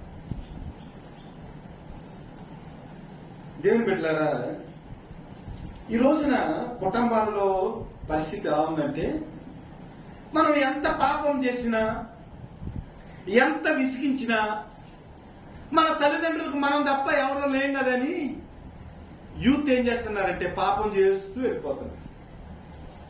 ఒకే ఒక కొడుకు ఉంటాడండి, ఆ కొడుకు ఎంత తప్పు చేసినా మనం సమర్థిస్తూ ఉంటాం వాడిని. ఒకవేళ గద్దించినప్పటికీ ప్రేమ చూపిస్తా ఉన్నాం. ఒకవేళ కుమారుడి యొక్క జీవితంలో మార్పు రాలేదనుకోండి, మనం ప్రేమిస్తా ఉన్నప్పటికీ కూడా ఒక్కొక్కసారి ఏమవుతుందంటే ఈ లోక పరిస్థితులను బట్టి, ఈ లోక ప్రభావాన్ని బట్టి మన కుమారుడు శోధనలో పడి మన ప్రేమను కోల్పోయే పరిస్థితులు కూడా కనబడతాయి. మన బిడ్డ కాబట్టి మన బిడ్డ యొక్క దోషాలను మనం భరిస్తా ఉన్నామండి. మన స్వాస్థ్యం కాబట్టి మన బిడ్డల గురించి మనము ఓర్చుకుంటా ఉన్నామండి. కానీ మన బిడ్డను కానరాని పాపం చేసినప్పుడు, ప్రజలకు దేవునికి విరోధంగా జీవిస్తా ఉన్నప్పుడు ఈ లోకము శిక్షించకుండా ఊరుకుంటుందా? ఆలోచన చేయాలి. దేవునికి మనం స్వాస్యం కాబట్టి మన ఇష్టం వచ్చినట్టు మనం జీవిస్తా ఉన్నాం అనుకోండి, దేవుడు ప్రేమమయుడు, ఎంత పాపం చేసినా మరలా ప్రార్థన చేసినప్పుడు ఆయన తోసివేయకుండా మన జీవితాల్లో ఆయన ప్రేమ, ఆయన కనికరాన్ని మనం చూడగలుగుతాం. కాబట్టి పాపం చేసుకుంటానే పోదామా? పాపం యొక్క పరిస్థితి గురించి ఆలోచన చేసినప్పుడు మనం సెన్సిటివ్ గా ఆలోచన చేస్తే ఎంత ఘోరంగా ఉంటుందో. నహూములో దేవుడు మాట్లాడుతూ ఉంటాడు, నినివే ప్రజలు పాపం చేశారండి. నినివే ప్రజలు పాపం చేసినప్పుడు యోనాని పంపించి నినివే ప్రజల్లో మార్పును తీసుకొచ్చాడు దేవుడు. ఇదిగో యోనా, నీవు ఒక రోజు దినమంతా ప్రయాణం చేసి నినివే పట్టణం అంతా నీవు దేవుని యొక్క సువార్తను ప్రకటించావు. యోనా దేవుని యొక్క సువార్తను ప్రకటించినప్పుడు నినివే ప్రజల యొక్క జీవితాల్లో మార్పు వచ్చింది. మార్పు వచ్చి వారి దేవుని యొక్క ప్రేమను తెలుసుకుని దేశంలో ఉన్న పశువులు, పిల్లలు ప్రతి వారు కూడా ఉపవాసం నుండి గోనె సంచి కట్టుకుని బూడిద రాసుకుని దేవుని ప్రార్థించినప్పుడు దేవుని యొక్క రక్షణ వారి జీవితాల్లో వారు చూడకున్నారు. ఆ తర్వాత నినివే ప్రజలు మరలా పాపం చేశారు. దేవుని యొక్క దయలో వారు రక్షింపబడిన తర్వాత దేవుని యొక్క ప్రేమను వారి జీవితాల్లో అనుభవించిన తర్వాత మరలా వారు పాపం చేసినప్పుడు నహూము గ్రంథములో నినివే ప్రజల మీద వచ్చిన ఆ దుర్గతిని గురించి మనం ఆలోచన చేసినట్లయితే క్రైస్తవులకి ఏమైందంటే దేవుని యొక్క శిక్ష, దేవుని యొక్క శ్రమానుభవము, దేవుని యొక్క ఉగ్రత మన జీవితాల్లో వెంటనే రాపోవటాన్ని బట్టి ఎలా ఉందంటే దేవుని మీద నిర్లక్ష్యం పెరిగిపోయింది. ఇశ్రాయేలు జీవితంలో వచ్చిన ఉగ్రత, నినివే ప్రజల జీవితాల్లో వచ్చిన ఉగ్రత ఈ రోజున క్రైస్తవుల మీద రాకపోవటాన్ని బట్టి వారు ఏం చేశారంటే దేవుని మాట ఆ సెన్సిటివిటీ కోల్పోయారు. ఆ సున్నితమైన దేవుని మాటలో ఉన్న భావాన్ని వారు కోల్పోయారు. యెరూషలేము కుమారి చాలా అందమైన కుమారి అండి. యెరూషలేము కుమార్తెలను చూడటానికి అన్యజనులకు ఏమాత్రం అవకాశం లేదు. చాలా సుందరమైన వారు, మంచి ప్రొటెక్షన్ లో ఉన్నవారండి. కానీ శత్రువులట యెరూషలేము యొక్క కుమార్తెల యొక్క మానవును బహిరంగంగా చూశారట. అసలు ఈ వాక్యంలో ఉన్న భావాన్ని గనక, ఈ అవమానాన్ని గనక మనం సీరియస్ గా మనం ఆలోచన చేసామనుకోండి, క్రైస్తవులు ఎంత జాగ్రత్తగా ప్రవర్తించాలో వారికి అర్థమవుతుంది. ఈ రోజున మన జీవితాల్లో సమృద్ధి ఉందండి. ఈ రోజున మన జీవితాల్లో దేవుడు కృపను హెచ్చించాడండి.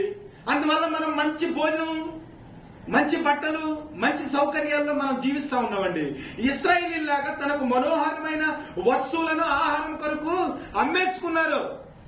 ఇశ్రాయేల్ జీవితంలో మనోహరమైన వస్తువులు ఏంటంటే తమ కుమార్తెలు. ఒకవేళ మన కుమార్తెలను మనం అమ్మేసుకునే ఆహారం కొరకు అమ్మేసుకునే పరిస్థితి క్రైస్తవ జీవితానికి వచ్చిందనుకోండి, అప్పుడు దేవుని యొక్క వాక్యం విలువ, దేవుని మాటలో, దేవుని యొక్క ధర్మశాస్త్రంలో ప్రవర్తించవలసిన తీరు మన క్రైస్తవులకు అర్థమవుతుంది. దేవుని వాక్యంలో ఉన్న సున్నితమైన ఆ భావన, సున్నితమైన గద్దింపు, సున్నితమైన దృష్టాంతాలు మన జీవితంలో మనకి కనబడక మనం ఏం చేస్తున్నాం అంటే దేవునికి విరోధమైన జీవితాలు మనము జీవిస్తా ఉన్నాం. ఫినెహాసు కాలంలో వ్యభిచారం చేశాడు. కొబ్జీ అనేవాడు వ్యభిచారం చేశాడు. దేవునికి వ్యతిరేకంగా అక్కడ అన్య స్త్రీలతో వ్యభిచారం చేస్తా ఉంటే ఫినెహాసు తట్టుకోలేక దేవుని హృదయం గలవాడై ఒక ఈటని తీసుకుని మొత్తానికి ఏం చేశాడంటే ఆ గర్భంలోంచి పొడిచి పడేశాడు. నిజంగా అలాంటి పరిస్థితులు ఈ రోజున పాత నిబంధన కాలం లాంటి పరిస్థితులు, పాత నిబంధన కాలం లాంటి శిక్షలు ఈ రోజున ఉంటే క్రైస్తవుల యొక్క జీవితం ఎలా ఉంటుందో ఆలోచన చేసుకోండి. దేవుడు రక్షిస్తున్నాడు కదని, దేవుడు ప్రేమిస్తున్నాడు కదని, దేవుడు వాత్సల్యం చూపిస్తున్నాడు కదని మనం ఇష్టం వచ్చినట్లు మనము మన జీవితాన్ని దేవునికి వ్యతిరేకంగా అవిధేయతగా మనం జీవించినట్లయితే నినివే ప్రజల యొక్క పైట చెంగులు పైకి ఎత్తితేనంట ఊరంతా నడివీధుల్లో నడిచి వెళ్ళిపోతానంటాడు. అక్కడున్న ప్రజలు చూసి సిగ్గుపడ్డారు. దేవుని బిడ్డలారా, మన జీవితాల్లో దేవుని కొరకు జీవించటానికి, దేవుని వాక్య ప్రకారము మన జీవితాలు కట్టుకుంటానికి మనము అనునిత్యము ప్రయత్నం చేయాలి. కాబట్టి నరులు ఆశ కలిగి యెహోవాను గ్రహించు, రక్షణ కొరకు ఓపికతో కనిపెట్టుకుని ఉండుట మంచిది. యవన కాలమున కాడి మోయుట నరునికి మేలు, అతని మీద దాన్ని మోపినవాడు యెహోవాయే. నీ జీవితంలో దేవుని యొక్క గాడిలోంచి నువ్వు తప్పించుకోకుండా ఉండటానికి, దేవుని వాక్య ప్రకారం నువ్వు నడుచుకుంటానికి, దేవుని యొక్క సమృద్ధిని నువ్వు పొందుకుంటానికి, దేవుని యొక్క ఆశీర్వాదాన్ని నీ జీవితంలో అనునిత్యము నువ్వు అనుభవించడానికి ఏం చేశాడంటే నీవు గాడి తప్పిపోకుండా దేవుని యొక్క క్రమశిక్షణలో నీవు నడిచేయడానికి ఏం చేశాడంటే యవ్వన కాలమున దేవుడు నీ మీద ఆయన యొక్క కాడిని మోపుతా ఉన్నాడు. ఎవడైతే క్రైస్తవ కాడిని మోస్తాడో, అనగా దేవుని వాక్య ప్రకారం తన జీవితాన్ని డిసిప్లైన్ చేసుకుంటాడో, దేవుని వాక్య ప్రకారం ఎవడైతే జీవిస్తాడో, దేవుని వాక్య ప్రకారం ఎవడైతే విధేయత చూపిస్తాడో వాడు దేవుని యొక్క కాడిని మోసేవాడిగా. ఆ కాడిని మోసేంతసేపు కూడా మనం ఏం చేస్తాం? డిసిప్లైన్ గా ఉంటాం. ఎందుకంటే ఆ కాడిని మోపిన వాడు దేవుడే. విలాప వాక్యాల్లో కాడి గురించి 2 సార్లు చెప్పబడి ఉంది. నీవు చేసిన అపరాధములను బట్టి నీ మీద కాడి మోపినవాడు దేవుడే. యవ్వన కాలమున కాడి మోయట నరునికి మేలు. ఎందుకంటే నీ జీవితంలో కోరికలు ఎక్కువైపోయినా, యవ్వన కాలంలో నీ ఆలోచనలు పరిగెడతా ఉన్నప్పుడు దేవుని కాడేం చేస్తుందంటే, దేవునికి వ్యతిరేకమైన ఆలోచన లేకుండా ఆ కాడి నిన్ను డిసిప్లైన్ లో పెడుతుంది. దేవుని యొక్క మార్గంలో నుంచి తొలగిపోకుండా ఆ కాడి మీద ఉన్న బండిలో ఉన్న బరువు ఏం చేస్తుందంటే నిన్ను శ్రమానుభవంలోనికి, శిలువ అనుభవంలోనికి నిన్ను నడిపించి పరలోకానికి నీ కాడిని నువ్వు మోయటానికి దేవుడు సహాయం చేస్తా ఉన్నాడు. మత్తయి శుభవార్త 11:28-29 వచనాలు మనం చూసినట్లయితే, ప్రయాసపడి భారం మోసుకున్న సమస్త జనులారా నా యొద్దకు రండి, ఇదిగో నా యొద్దకు వచ్చి నా కాడిని ఎలాగ మోయాలో నేర్చుకోండి. నా కాడిని మోయట చాలా సులువు. మనం ఏమనుకుంటా ఉన్నామంటే దేవుని యొక్క వాక్య ప్రకారము జీవించడం కష్టం అనుకుంటున్నాం. కానీ క్రీస్తు యొక్క పాదాల దగ్గరకు వచ్చినప్పుడు, క్రీస్తు యొక్క వాక్యాన్ని మనం ధ్యానం చేసినప్పుడు మన జీవితంలో క్రీస్తు యొక్క కాడి ఎలాగ సులువుగా మోయాలో మనకు అర్థమవుతుంది. ఎందుకంటే నిజానికి కాడి గురించి మనం ఆలోచన చేసినప్పుడు కాడి మోసేవాడు దేవుడే. నువ్వు కాడి మోసేవాడిగా ఉండటానికి నిన్ను పిలిచాడంతే, కానీ సమస్త బరువు మోసేవాడు దేవుడే. ఒకవైపు కాడి నువ్వు మోస్తే, ఒకవైపు నీ కాడిని ఆయన మోస్తాడు. ఒక ఎద్దు నువ్వైతే మరొక ఎద్దు ఆయన ఉండి ఏం చేస్తాడంటే నీ యొక్క భారము నీ మీద పడకుండా ఆయనే మొత్తం కాడిని బండిని మోసుకుని ముందుకు వెళ్ళిపోతా ఉంటాడు. పైకి మనకేం చెప్తాడంటే కాడిని మోయమని చెప్తాడు, కానీ సమస్త కాడిని మోసేవాడు ఆయనే. అందుకనే ఏమన్నాడంటే నా దగ్గరికి రండి, నా కాడి చాలా సులువు, ఎలాగ మోయాలో నేను నేర్పిస్తున్నాను. ఎందుకంటే అసలు నువ్వు మోయకుండానే నీ కాడిని ఆయనే మోస్తాడు కనుక. దేవుని బిడ్డలారా, దేవుని వాక్య ప్రకారం జీవించడం చాలా కష్టమని మీరు అనుకుంటా ఉంటారు. కానీ వాక్య ప్రకారం జీవించటానికి నిర్ధారణ చేసుకుని, నిబంధన చేసుకుని, ఒక ఒడంబడికతో దేవుని వాక్యాన్ని నీ జీవితంలో ప్రాక్టీస్ చేయటం మొదలు పెడితే దేవుని యొక్క ఆశీర్వాదం ఏమిటో మన జీవితాలకు అర్థమవుతుంది. దేవుని ప్రేమ ఏమిటో మనకు అర్థమవుతుంది. దేవుని రక్షణ ఏమిటో మనకు అర్థమవుతుంది. దేవుని యొక్క వాత్సల్యత ఏమిటో మనకు అర్థమవుతుంది. దేవుని యొక్క విశ్వసనీయత ఏమిటో మనకు అర్థమవుతుంది. కాకపోతే మనం ఏమనుకుంటామంటే దేవుని యొక్క కాడిని మోయటానికి మనము ఇష్టపడము. అయితే దేవుని యొక్క కాడిని మోసేదానికి 3 ప్రిన్సిపల్స్ ఇక్కడ పెట్టాడు ఆయన. గనుక అతడు ఒంటరిగా కూర్చుండి మౌనముగా ఉండవలెను, నిరీక్షణాధారము కలుగలేమో అని అతడు బూడిదలలో మూతి పెట్టుకునవలెను, అతడు తను కొట్టువాని తట్టు తన చెంపను తిప్పవలెను, అతడు నిందతో నింపబడవలెను.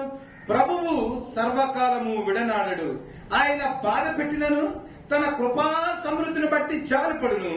హృదయపూర్వకముగా ఆయన నరులకు విచారమునైనను బాధనైనను కలుగచేయడు. అండర్లైన్ చేసుకోండి. దేవుడు ఎంత మంచి దేవుడు అంటే, దేవుడు న్యాయస్థుడిగా ఉన్నప్పటికీ నీ జీవితంలో శోధన వచ్చిందంటే, నీ జీవితంలో అనారోగ్యం వచ్చిందంటే, నీ జీవితంలో కరువు వచ్చిందంటే, నీ జీవితంలో నింద వచ్చిందంటే అది కేవలము నీవు చేసిన అపరాధమును బట్టి వచ్చిందని గుర్తెరగాలి. ఎందుకంటే దేవుడు ఉద్దేశపూర్వకముగా ఆయన నరులకు విచారమునైనను బాధనైనను కలుగచేశాడు. యాకోబు పత్రికలో దేవుడు ఎవరిని శోధించడంట. ఒకవేళ ఎవడైనా అనుకుంటాడేమో దేవుడు శోధిస్తాడని, ఆయన ఏమాత్రం కూడా శోధించడు. ఒకవేళ శోధించినప్పటికీ ఆ శోధనను తప్పించుకునేదానికి ఉపాయము కలిగజేయవాడు కూడా ఆయనే. కాబట్టి ఎవడు కూడా దేవుడు నన్ను శోధిస్తున్నాడని అనుకోకూడదు. కాబట్టి మన జీవితంలో మన అవిధేయతను బట్టి, మన అపరాధమును బట్టి ఏదైనా సమస్య వచ్చిందనుకో, దేవుడు 3 మాటలు మనతో మాట్లాడుతూ ఉంటాడు. ఏమిటంటే అతడు ఒంటరిగా కూర్చుండి మౌనముగా ఉండవాలి. మొట్టమొదటి ఏంటంటే ఒంటరిగా ఉండాలి. ప్రభువా, ఒంటరిగా ఉండటమంటే ఏకాంత ప్రార్థన.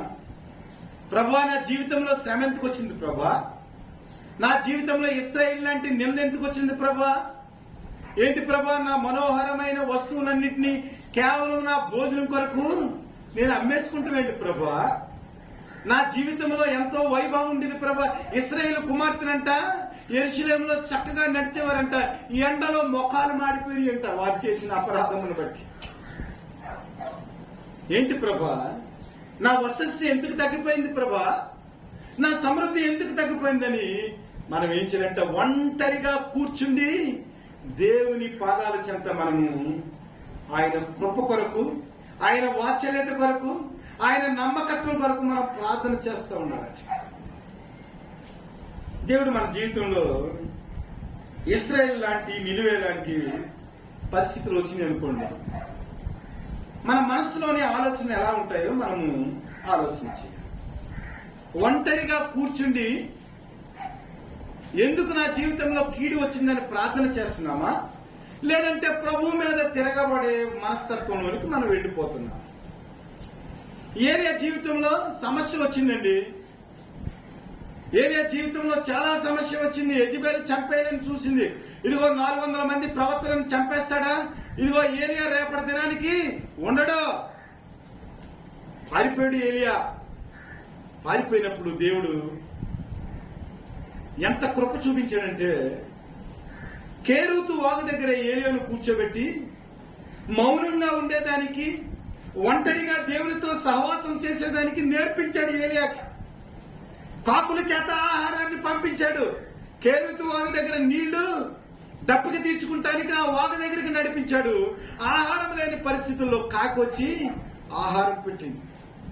నీ జీవితంలో దేవుడు నమ్మదగిన దేవుడని, వాత్సల్యం చూపించే దేవుడని, కృపగలవాడని నీవు గనక నమ్మినట్లయితే, ఆయన నామం మీద నీ విశ్వాసం ఉంచినట్లయితే ఏం చేయాలంటే, నీ జీవితంలో కలిగిన విషయాన్ని బట్టి మనం ఏం చేయాలంటే ఒంటరిగా కూర్చుని ఏలియా వలె ప్రార్థన చేయాలి. ఇదిగో ప్రభా, యెజెబెలు చంపేస్తాకి వచ్చేసింది ప్రభా, ఏంటి నేను మరణానికి అప్పగించబడుతున్నాను, నువ్వు ఏంటి ప్రభా నాకు సహాయం చేయమని ప్రార్థన చేశా.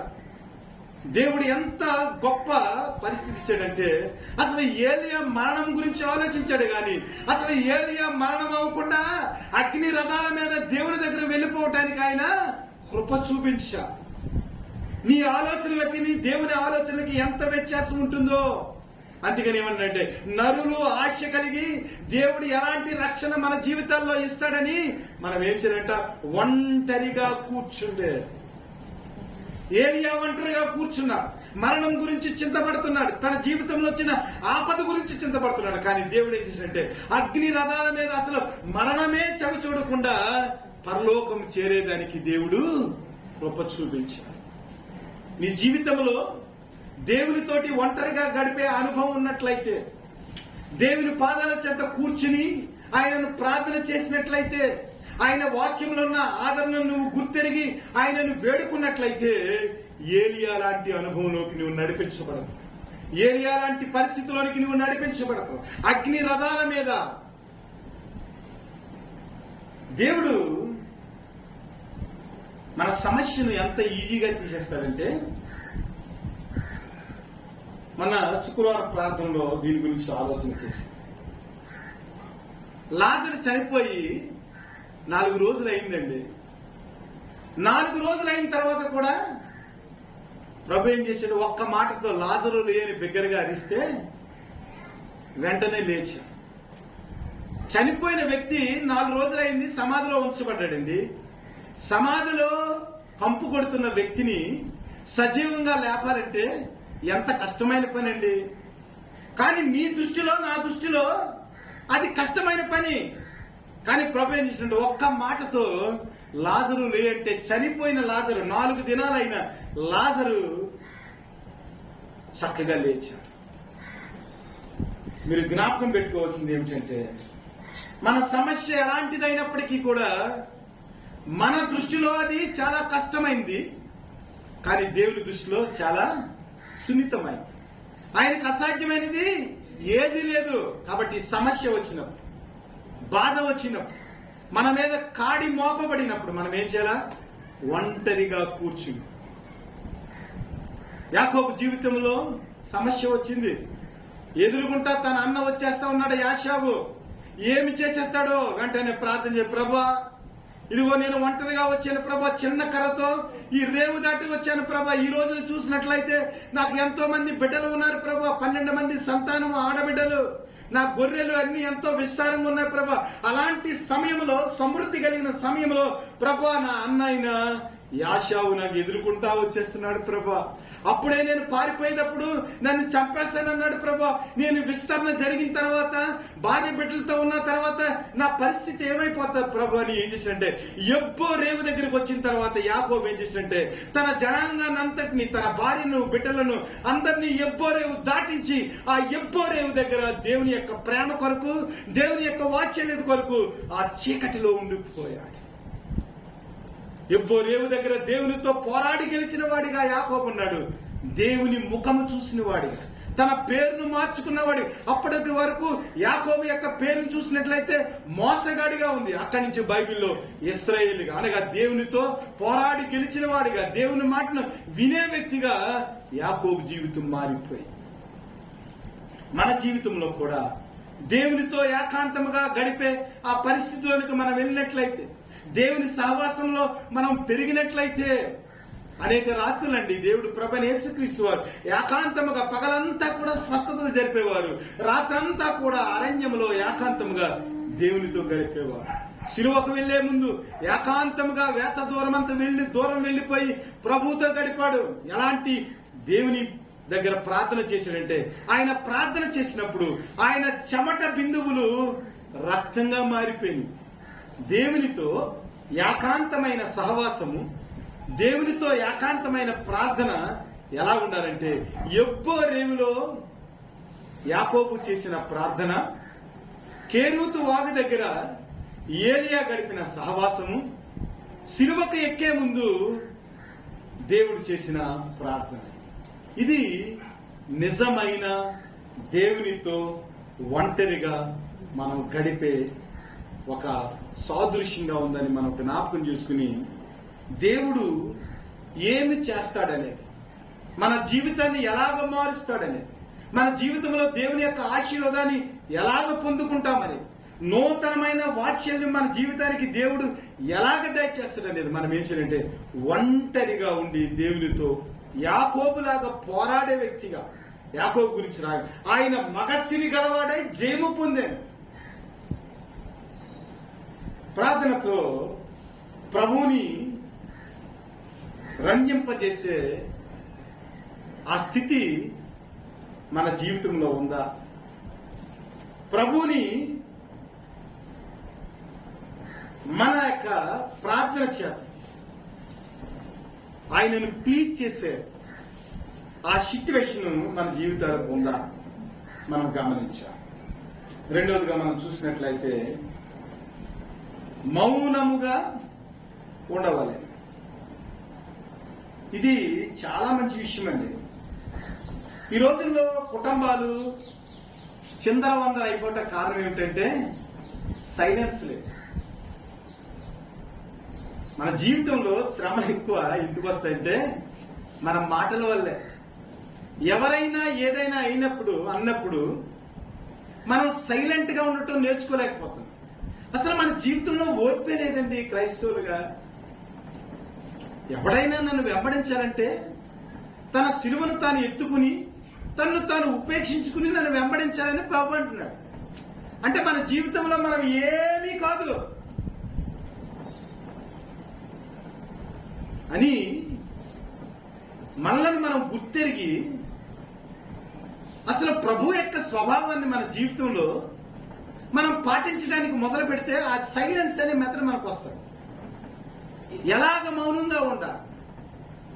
దేవుడు కలువరి శిలువలోకి వెళ్ళేటప్పుడు దేవుడు గురించి, మౌనం గురించి దేవుడు 53వ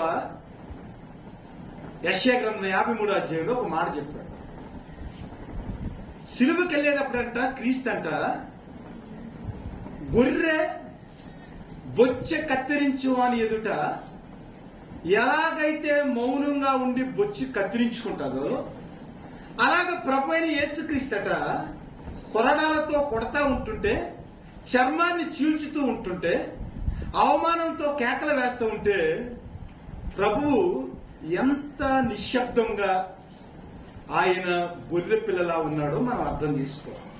ఇంకా గొర్రె బొచ్చు కత్తిరించేటప్పుడు గొర్రెకి ఏమాత్రం కూడా శ్రమ ఉండదు. ఇప్పుడు మనం కటింగ్కి వెళ్ళినప్పుడు మన వెంట్రుకలు కట్ చేస్తున్నాడు అనుకోండి, ఆయన హెయిర్ కట్లో మనకేమైనా నొప్పి వస్తుందా? ఏమి నొప్పి రాదు కదా. అలాగా గొర్రె బొచ్చు కత్తిరించేటప్పుడు ఆ పైన బొచ్చు కత్తిరింతా ఉంటే పెద్ద నొప్పి ఏమి ఉండదు గొర్రెకి, అలా మౌనంగా ఉంటారు. కానీ కలువరి శిలువలో యేసుక్రీస్తు వారు శిలువను మోస్తా ఉన్నప్పుడు ఒకవైపు కొరడాలతో కొడతా ఉన్నారు, ఒకవైపు అవమానం చేస్తా ఉన్నారు. అలాంటి సమయంలో, చాలా కష్ట సమయంలో కూడా ఆయన ఏం చేశాడంట? గొర్రె పిల్లలాగా మౌనం దాచాడు. ఆయన నోరు మెదపలేదను, ఆయన మౌనముగా ఉండేనను. క్రైస్తవ జీవితంలో వాక్యాన్ని చదువుతున్న మనము ఆ వాక్యాన్ని మన జీవితానికి ఎలాగ అప్లై చేసుకుంటాం? దేవుని ప్రియమైన కుమారులుగా గొర్రెపిల్ల రక్తము చేత కడగబడిన మనము, గొర్రెపిల్ల రక్తము చేత విమోచింపబడిన మనము గొర్రెపిల్ల లాంటి మౌనాన్ని కలిగి ఉంటున్నామా? మన జీవితంలో మౌనం ఎంతవరకు ఉంటుంది? యోబు గ్రంథాన్ని చూడండి. యోబు గ్రంథంలో యోబు ఎన్ని రకాలుగా మాటలు, 6వ అధ్యాయం 4వ వచనంలో, 6వ అధ్యాయం 7వ అధ్యాయం అనేక విషయాలు మనం చూసినప్పుడు యోబు దేవుని యొక్క మౌనాన్ని గురించి, గొర్రెపిల్ల యొక్క మౌనాన్ని గురించి మాట్లాడుతూ ఉన్నాడు. యోబు జీవితంలో వచ్చిన శ్రమల గురించి మనం ఆలోచన చేసినప్పుడు యోబులాగా మౌనము వహించి యోబులాగా రెండంతల ఆశీర్వాదాన్ని మన జీవితంలో పొందుకునేదానికి మన వ్యక్తిత్వ వైఖరి ఎలా ఉంటుంది అనేది క్రైస్తవులుగా మనం ఆలోచన చేయాలి. మన జీవితంలో కఠినమైన పరిస్థితుల్లో ఎలాంటి మౌనాన్ని మనం ప్రదర్శిస్తున్నాం ఆయన గురించి మనం ఆలోచన చేసినప్పుడు ఆయన బదులీయలేనది. పేతురు రాసిన పత్రికలో ఆయన నోట ఏ విధమైన కపటము లేదు, తాను దూషించే వారి ఎడల ఆయన బదులైనను చెప్పలేదు. దేవాతి దేవునికి, ప్రభువైన యేసుక్రీస్తుకి హృదయ అంతరంగాన్ని ఎరిగినవాడు. మనకైతే మనుషులు చేసిన పాపాలు మనం చూస్తేనే చెప్పగలం, వారి గురించి మాట్లాడగలం. కానీ హృదయంలో ఉన్న పాపాలను కూడా ఆయన గ్రహించగల దేవుడు, అంతరంగాన్ని పరిశోధించే దేవుడు. మనుషులు సిలువ వేసేస్తా ఉంటే, ఆయనను దూషిస్తా ఉంటే, ఆయన నోటి ఏమాత్రం కపటం లేనప్పటికీ కూడా ఆయన మీద నింద వేస్తుంటే ఆయన బదులు పలకలేదు. మన జీవితంలో క్రీస్తు యొక్క వారసులుగా ఎలాంటి మౌనాన్ని మనం పాటిస్తా ఉన్నామో జ్ఞాపకం చేసుకున్నాం. దేవుడు మన మీద కాడి మోపినప్పుడు, దేవుడు మనలో జీవితంలో శ్రమను అనుమతింపజేసినప్పుడు, ఆ శ్రమ అనుమతింపజేసిన వాడు క్రీస్తు అని, మన పునరుద్ధరణ కొరకు ఆయన కాడిని మోపాడని మనం ఏం చేయాలంట? ఒంటరిగా కూర్చుండి మౌనముగా ఉండవలని, నిరీక్షణాధారము కలుగునేమని, అతడు బూడిదలో మూతి పెట్టుకునవలను, అతడు తను కొట్టువాని తట్టు తన చెంపను తిప్పవలను, అతను నిందతో నింపబడవలను, ప్రభువు సర్వకాలము వేడనాడు. దేవుడు న్యాయాధిపతి. మనం పాపం చేసినప్పుడు తన యొక్క మహిమను మన జీవితంలో చూపించేదానికి, ఆయన నీతిని మన జీవితంలో నేర్చుకునేదానికి ఆయన శ్రమను అనుమతింపజేసి కాడిని మోపి ఆయన మనల్ని డిసిప్లైన్ చేస్తాడు. అదే సమయంలో మనము కాడిని మోసేటప్పుడు మనల్ని విడవకుండా మన కాడిని కూడా ఆయనే మోస్తాడు. ఆయన పాపము చేయలేదు గాని మన అపరాధముల నిమిత్తము ఆయన పాపముగా చేయబడి, మన అపరాధముల నిమిత్తము ఆయన చేతులలో 3 మ్రేకులు కొట్టించుకొని మన అపరాధముల నిమిత్తం, అనగా మన కాడిని ఆయనే మోసే దేవుడు, మనల్ని విడువని దేవుడుగా, మనము నిందలో ఉన్నప్పుడు, మన శ్రమల్లో ఉన్నప్పుడు ఆయన సర్వకాలము కూడా విడిచే దేవుడిగా లేడని గుర్తెరిగి మనం ఏం చేయాలంటే ఆయన కాడిని మోసేవాడు.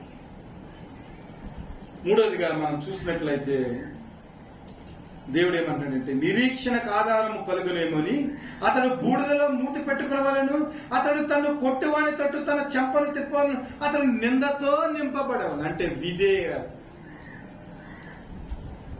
మత్తయి సువార్తలో దేవుడు శిష్యులకు బోధిస్తూ కొండ మీద ప్రసంగం అంటాడు, ఎవడైనా ఒకవేళ కుడి చెంప మీద కొట్టాడు అనుకోండి, మనం ఏం చేయాలంట, రెండో చెంప కూడా ఖాళీగా ఉందయ్యా కొట్టమని చెప్పాలి. దేవుడు మన జీవితంలో ఏ కార్యం చేస్తాడని మనం ఏం చేయాలంట, బూడిదలో మూతి పెట్టుకుని ఉండవాలని. అంటే ప్రభా, ఇదిగో నాయనా, ఈ కాడి నీవు నా మీద మోపే ప్రభా, నా అపరాధము నిమిత్తము ప్రభా ఈ కాడి నా మీదకి వచ్చింది ప్రభా, అయినప్పటికీ కూడా నా మీద మోపిన కాడిని నీవే మోస్తానన్నావు కాబట్టి ప్రభా, ఆ నిరీక్షణ నీవు నాకు ఇచ్చావు కాబట్టి ప్రభా, నీ కుమారుని యేసుక్రీస్తులో ఆ నిరీక్షణ నువ్వు నాకు దయచేసావు కాబట్టి అని మనం ఏం చేయాలంట, మౌనంగా కూర్చుని బూడిదలో మూతి పెట్టుకున్నాం.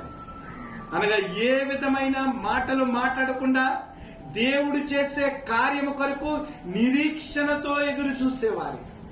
ఎందుకంటే దేవుడిచ్చిన వాగ్దానం ఏమిటంటే ప్రభు సర్వకాలము మనల్ని విడనాడు కాబట్టి ఆయనే రక్షిస్తాడని మనం ఏం చేయాలంటే ఆయన మోపిన కాడిని మోసేవారిగా మనం ఏం చేయాలట, తన్ను కొట్టివాని తట్టు తన చెంపను తిప్పవాలి. విధేయత నేర్చుకోవాలి. క్రైస్తవులుగా మన జీవితంలో నింద వచ్చినప్పటికీ, మన జీవితంలో బాధ వచ్చినప్పటికీ మనం ఏం చేయాలంటే ఆయన శిష్యులుగా ఆత్మీయమైన స్థితిలో ఎదిగేవారు. ఒక చెంప మీద కొడితే వేరే చెంపను చూపించేవారిగా, మనల్ని నిందించే వారి కొరకు ప్రార్థన చేసేవారిగా, మన శత్రువులకు మనం భోజనం పెట్టేవారిగా. ఎందుకంటే ప్రభు సర్వకాలము మనలను విడనాడనని మనం గుర్తెరిగి ఆయన కృపలో బలపడేవారిగా మనం ముందుకు సాగాలి. అలా సాగినప్పుడు దేవుని యొక్క ప్రేమను మన జీవితాల్లో మనము పొందుకోగలం. ఎందుకంటే కలువరి శిలువలో నింద భరించిన క్రీస్తు, కలువరి శిలువలో మరణాన్ని పొందుకున్న క్రీస్తు మూడవ నాడు తిరిగి లేచి అత్యున్నత సింహాసనాసీనుడైన తండ్రి యొక్క సింహాసనం మీద ఆయన కూర్చుని ఉన్నాడు. ఎందుకంటే తన అభిషక్తుణ్ణి ఆయన విడువడని ఉంది కీర్తనలో. మనము దేవుని చేత ఎన్నుకోబడిన వారు, మరలా చెప్తున్నారు, దేవుని చేత ఆయన ప్రేమలో కట్టబడినవారు. మన జీవితాల్లో ఎన్ని సమస్యలు వచ్చినప్పటికీ ప్రభు నాయసుడు కాబట్టి మన జీవితంలో అవమానం వచ్చినప్పటికీ, మన జీవితంలో నింద వచ్చినప్పటికీ, మన జీవితంలో కరువు వచ్చినప్పటికీ, ప్రతి పరిస్థితుల్లో దేవుడు దాన్ని దయచేసాడని ఆయన విశ్వసనీయత మీద మనము గుర్తెరిగి ఆయన ప్రేమలో కట్టబడేవారికి ఏం చేయాలంటే లోబడి జీవించే జీవితాన్ని మనము నేర్చుకున్నప్పుడు దేవుడు ఏం చేస్తాడంటే మరలా పూర్వస్థితినిచ్చి ఆయన యొక్క ప్రేమను మన జీవితాల్లో చూపించేవాడిగా ఉంటాడు. 5వ అధ్యాయము 20వ వచనం, నీవు మమ్మును నెల్లప్పుడును మరిచిపోటేయాలా, మమ్మను ఇంతకాలము విడిచిపెట్టుడియాలా, యెహోవా నీవు మమ్మును నీ తట్టు తిప్పిన ఎడల మేము తిరిగెదము, మా పూర్వస్థితి మరలా మాకు కలుగజేయము. దేవునికి స్తోత్రం.